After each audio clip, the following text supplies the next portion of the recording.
Oi, gente, tudo bem? Hoje é terça-feira, dia 25 de agosto de 2026. E eu tô aqui hoje para conversar um pouquinho com vocês a respeito das deficiências, né? Muitas vezes a gente olha para uma pessoa que tem uma deficiência física e acha que aquilo ali, aquela deficiência, limita essa pessoa a fazer coisas que muitas vezes a deficiência moral, psicológica e emocional limitam muito mais. Então a gente tem que parar e analisar que a maior deficiência que tem não é a física, é a mental. E por deficiência mental, não estou me referindo aqui a transtorno psicológico, psicopatologia, não, nada disso. Claro, sob o olhar da psicanálise, existem sim, né, os conflitos internos, os traumas reprimidos, os desejos recalcados, que muitas vezes nos impedem de agir conforme aquilo que a gente queria, né? Na verdade, porque o nosso inconsciente acaba moldando a nossa forma de pensar, de sentir e de agir.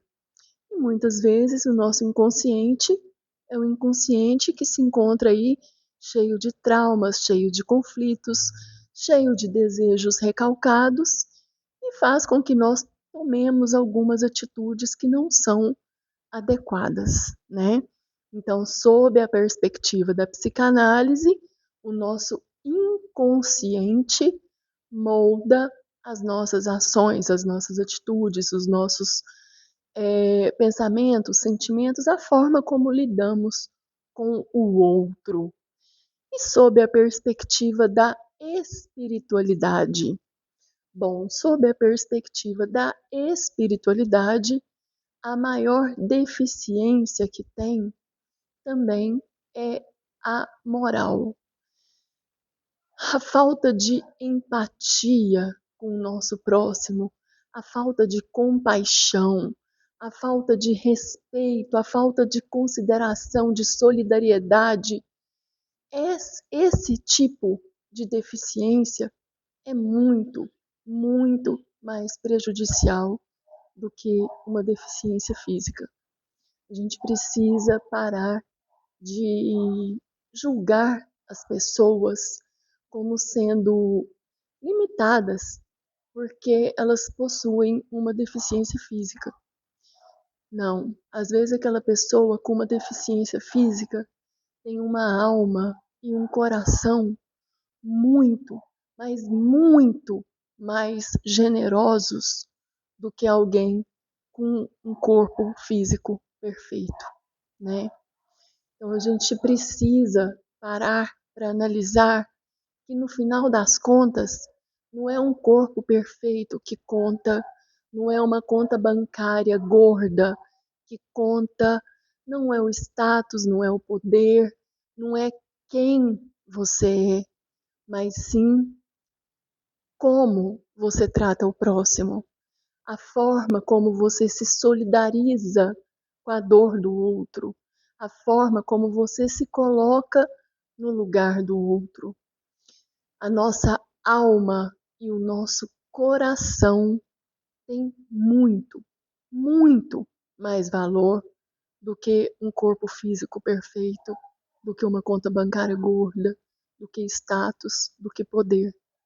A gente precisa entender que nessa vida tudo é passageiro, tudo, inclusive o nosso corpo. A gente não leva nada daqui, absolutamente nada, a não ser as lições que nós aprendemos, a não ser as qualidades que nós desenvolvemos no decorrer das nossas vidas.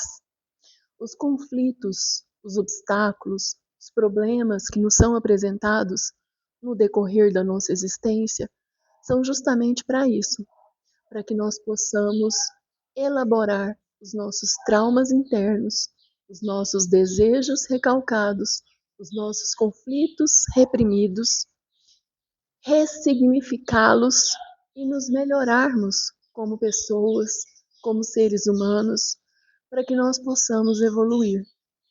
Uma alma e um coração generoso vale muito, mas muito mais do que qualquer corpo físico perfeito, do que qualquer conta bancária gorda, do que qualquer cargo, do que qualquer status, do que qualquer poder. Pensa nisso, porque o nosso corpinho, quando a gente morrer, vai ficar aqui.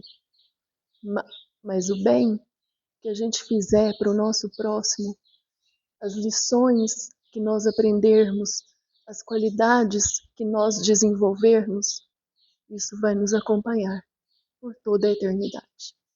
Um beijo grande para todos vocês, fiquem todos em paz e até o próximo vídeo.